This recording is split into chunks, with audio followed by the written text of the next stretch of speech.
Today, we are attempting the impossible. Today, we are going to try to settle the GOAT debate. Michael Jordan versus LeBron James by reacting to this video that a bunch of you guys have tagged me in. Jordan versus LeBron, the best GOAT comparison. Let's not waste any more time, let's just get into it.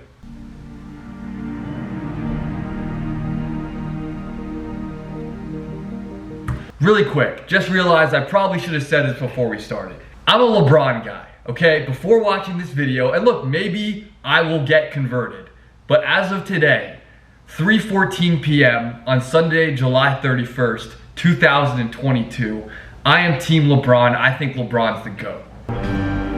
Here we go, baby. Jordan versus LeBron, the definitive GOAT analysis.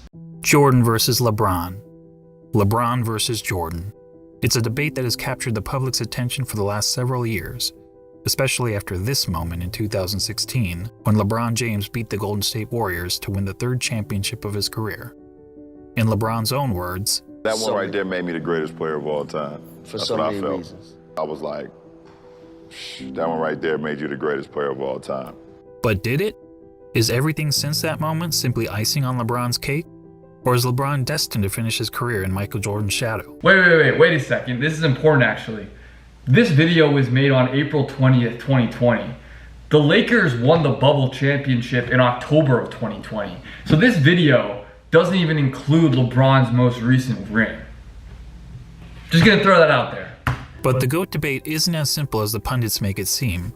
There are a number of factors relevant in determining the greatest basketball player of all time. In fact, I would say there are 5 things that really matter when determining the GOAT of any sport. These criteria are, in no particular order, accomplishments, longevity, winning, statistics, and what we'll refer to in this video as the eye test. Okay, so let's break this down because this seems important. I'm actually here for this. I think this makes a lot of sense. But I would not weight all of these the same. Like, I would weight longevity lower. And hey, that's honestly a pro-Jordan argument. The thing about winning is that winning is all dependent on the context. If you have a good team, you're gonna win more, right? It's like if you swapped, I don't know, Klay Thompson and Bradley Beal's careers, and Bradley Beal was on the Warriors for all their championship teams.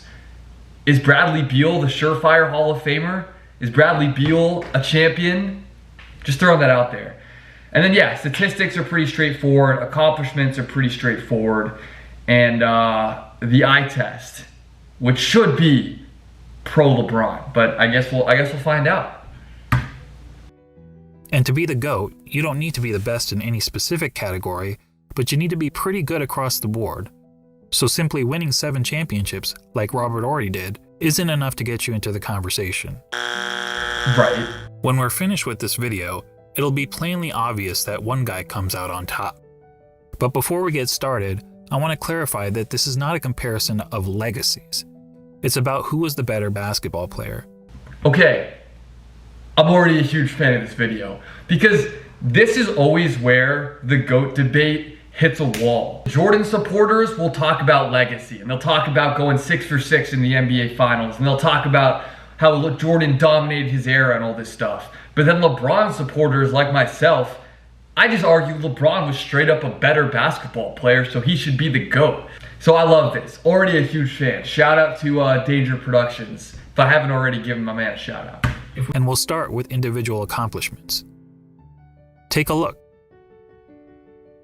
Jordan had more regular season MVPs, twice as many finals MVPs, 9 more scoring titles, and several more selections to the NBA's all-defensive team, including once being named Defensive Player of the Year. LeBron has more All-Star appearances, but that's largely due to his having played more seasons. Already I hate this graphic because, first of all, if LeBron wanted to prioritize scoring in his career, he could have done it, right? LeBron at age 37 this past season averaged 30 a game. You don't think he could have averaged 35 a game from ages like 23 to 32? If LeBron wanted to have 10 scoring titles, he could. So regardless of whether you're a LeBron fan or MJ fan, you have to give the accomplishments checkmark to Jordan. The second criteria in our GOAT analysis is longevity. Sure. And this one is also a no-brainer, but this time in favor of LeBron. Not only has LeBron played more seasons in the league, but he's had a longer peak than Jordan.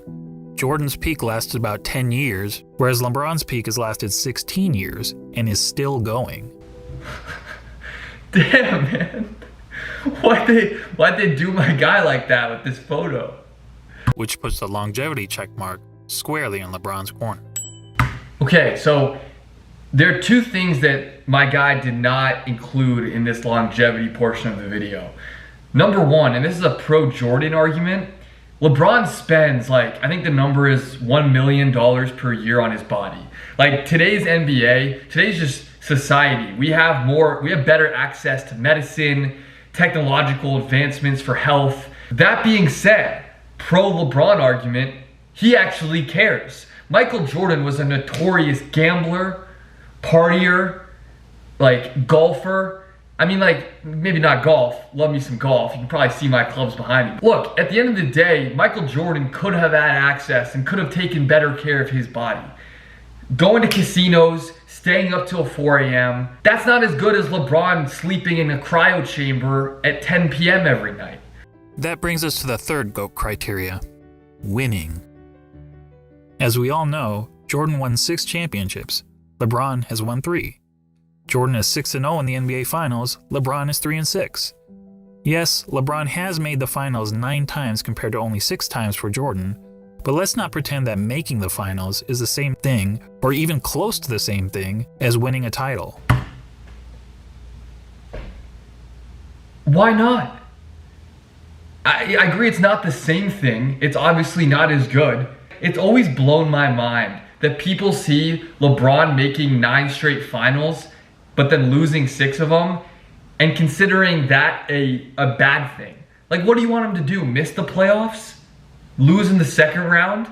How is that better than making the finals and losing? Of course, LeBron fans will tell you that the only reason for LeBron's poor finals record is that his competition was so tough. Ironically, some of these same fans criticize Jordan for losing early in his career to a Celtics team stacked with 5 Hall of Famers, and they conveniently gloss over the fact that LeBron reached the finals so many times in part because the competition in his own conference was so weak. I actually agree with this. This is a very strong pro-Jordan argument.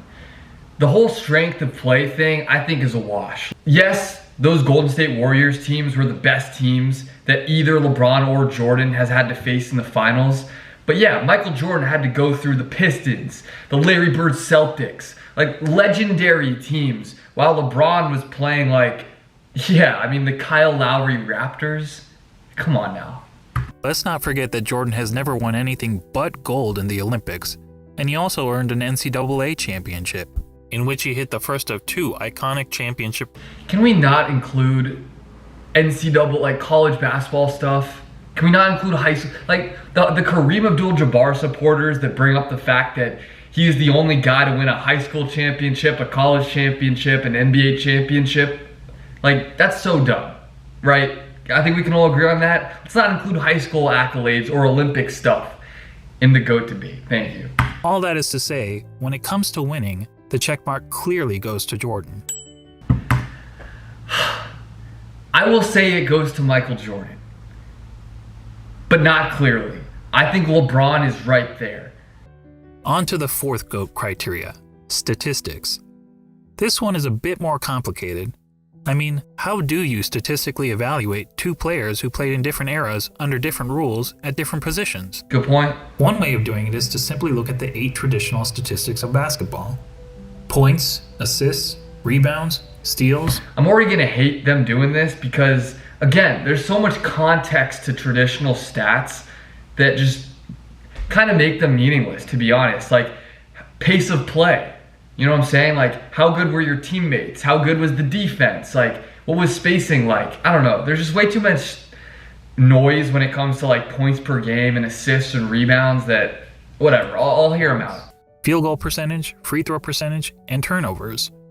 And we'll focus on per game stats rather than cumulative stats, since cumulative stats such as total career points and total career assists really speak to longevity, which is already its own category of the GOAT analysis. Per game stats, on the other hand, is more of an apples to apples comparison. So looking at the 8 traditional stats, we see that Jordan leads LeBron in 5 of them: points per game, steals per game, blocks per game, free throw percentage, and fewer turnovers. LeBron leads in the other 3: assists per game, rebound. I might just skip this entire section. We already established at the beginning, honestly, both of these guys. Like, if Jordan wanted to average 35 a game or 40 a game, he probably could have done it. His efficiency would have dropped. But like 30.1 points per game isn't really like a good indicator of how good Michael Jordan was as a scorer. Same with LeBron. If LeBron wanted to put up 40 a game and take 40 shots a game to do it, he could have done it, man, multiple times. And that takes us to the last category in our GOAT analysis, the eye test. And to be clear, by eye test, I don't mean which of these players is bigger, faster, or jumps higher. None of that is relevant unless we're having a track and field competition. It's basketball. It's a sport. Of course it's relevant. If you're more athletic, if you're stronger, if you're faster, you can do more things on the basketball court. What do you mean this isn't a track and field competition? It's a track and field competition that includes a basketball. That's what basketball is. It's a sport. And frankly, if physical measurables mattered, then George Murasan would be in the GOAT conversation. No, because he's slow, not flexible, no agility. Come on, man. What are we doing here? No, what I mean by the eye test is, if you sat an average basketball fan in front of a TV to watch a player in action, what would he notice that the player is and is not great at? Thankfully, I happen to be an average basketball fan, and I've had the privilege of watching both LeBron and Jordan during their playing days. So unlike a lot of my fellow YouTubers, I haven't merely relied on highlight videos. Here's what my eyes told me when I saw Michael. I mean, there are full games of every player online. Like, you can go find a full Michael Jordan game online.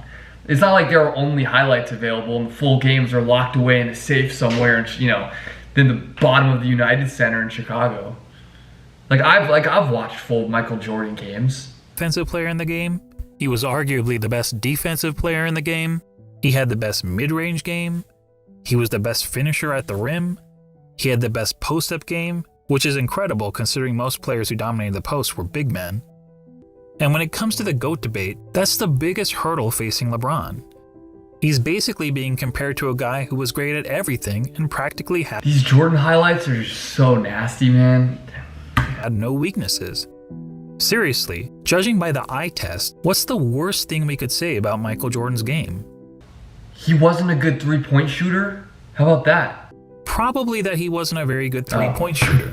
There you Jordan go. shot 33% from beyond the arc in an era when the average player also shot 33%. So when it came to three-point shooting, he wasn't good, he wasn't bad, he was just average. Look at LeBron's three-point percentage since, I don't know where we want to start. 2011, 36%, 41%, 38%, 35%, 31%, 36, 37, 34, 35, 37, 36 on massive volume. And you already know this is LeBron James, so it's not like these are all just simple, easy catch and shoot threes. He's doing side steps, end of the shot clock, putting up tough shots. LeBron is a significantly better three-point shooter than Jordan. I don't know how you can argue otherwise. Without the fact that Michael Jordan couldn't guard centers. Michael Jordan probably couldn't guard power forwards either. Michael Jordan was elite, all-time great at guarding, just call it shooting guards and small forwards. But LeBron's defensive versatility, this man can actually guard 1 through 5 at an elite level. That's another weakness of Jordan's game.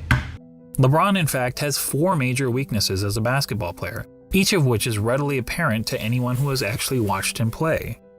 First, he's not a good free throw shooter.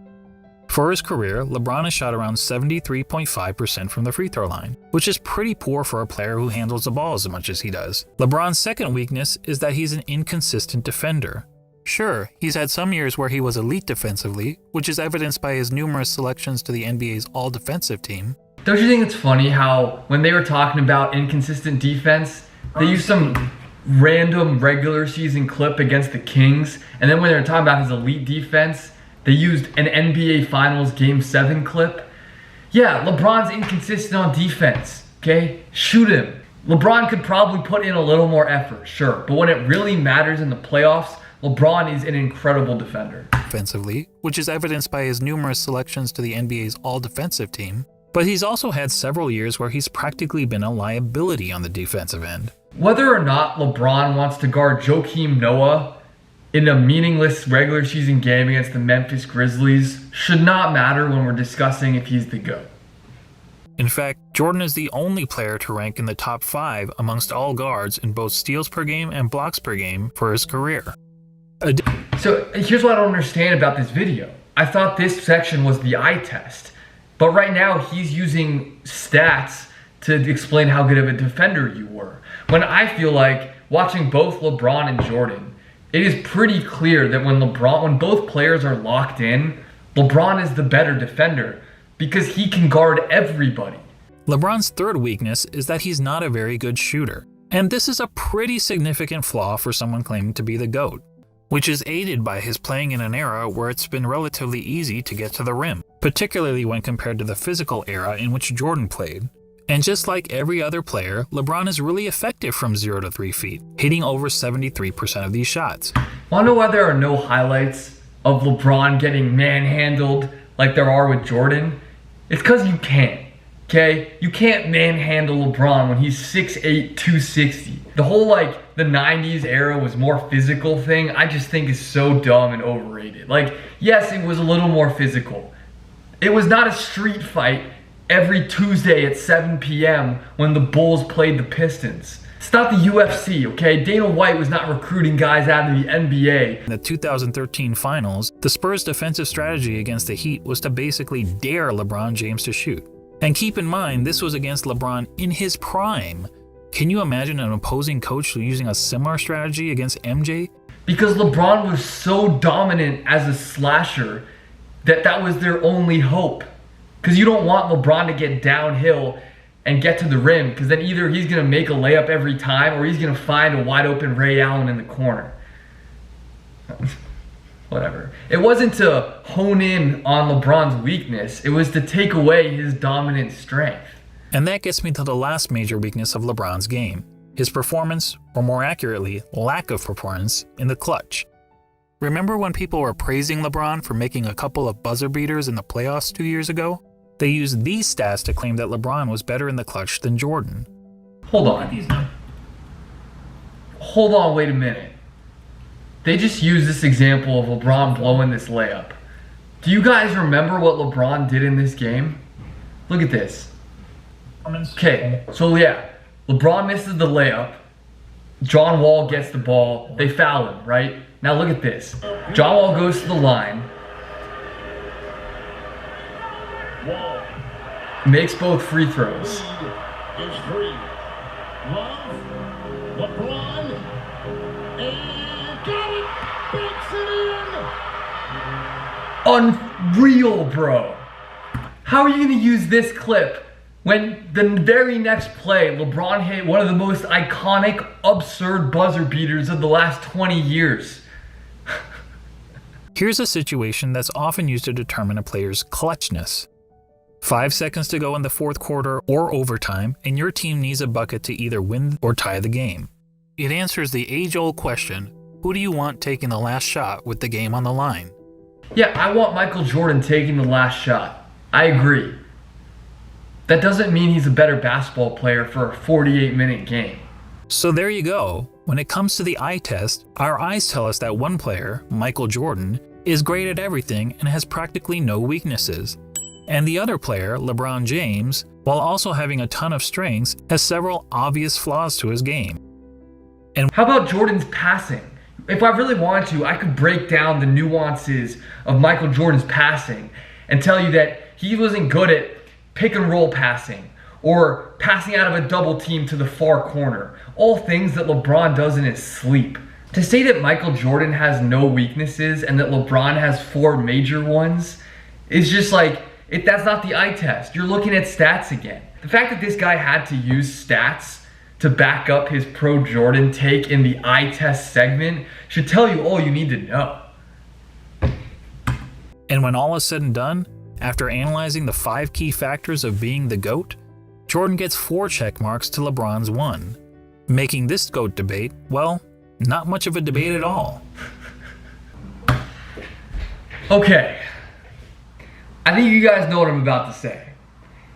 First of all, look, shout out to Danger Productions. That was actually an absolute banger of a video. That was very, very well done. If I was gonna make a video comparing 2 players, I would do it very similarly. I would go through the different categories. I would compare the stats, the context, the eye test, all this stuff. But that's the thing. I don't think you properly analyze these different categories. Like, to say the eye test goes to Michael Jordan when there are fundamentally things that LeBron James can do on a basketball court that Michael Jordan can't. Basically, I think what we learned watching this video today is that the GOAT debate is always gonna be a debate. Like, there's never gonna be a final answer of LeBron versus Jordan, because at the end of the day, it all just comes down to what you value in a GOAT case. Is it legacy? Is it accolades? Is it stats? Is it how good you are at basketball? Which also at the end of the day is something that you just can't prove. But yeah, man, look, if you guys are still watching at this part of the video, thank you so much. I really appreciate it. Make sure to like this video, hit the subscribe button, turn on notifications, and most importantly, let me know in the comments who you got, LeBron or Jordan, and I'll see you guys next week.